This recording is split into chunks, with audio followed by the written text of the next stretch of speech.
খুরের বিশেষ কিছু ফজিলত আছে।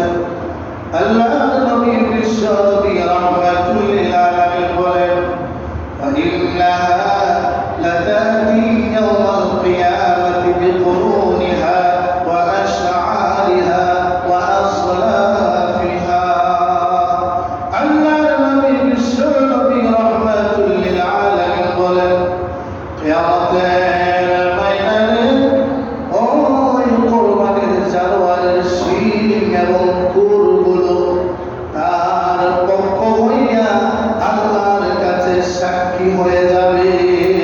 সুবহানাল্লাহ। 2 নম্বর ব্যাখ্যা মুফাসসিরিন কেরাম করেছেন। 2 নম্বর ব্যাখ্যা হলো কুরবানির পশুগুলোর শিং এবং খুরগুলো এইগুলোর বদৌলতে আল্লাহ পাক রব্বুল আলামিন কুরবানির দাতাকে সওয়াব দান করবেন। সুবহানাল্লাহ। তাইলে আমরা জেনে গেলাম কুরবানির পশুর যে শিং আছে, খুর আছে, এগুলোর বদৌলতে আল্লাহ পাক রব্বুল আলামিন সওয়াব দান করবেন। 3 নম্বর ফজিলত ইবনে মাজাহ শরীফ হাদিসের অংশ বিশেষ 3122 নম্বর হাদিস, 12 নম্বর হাদিস। আল্লাহ হাবিব সাল্লাল্লাহু আলাইহি ওয়াসাল্লাম বলেন, ক্বালা বিকুল্লি শা'রাতিন হাসানা। পশু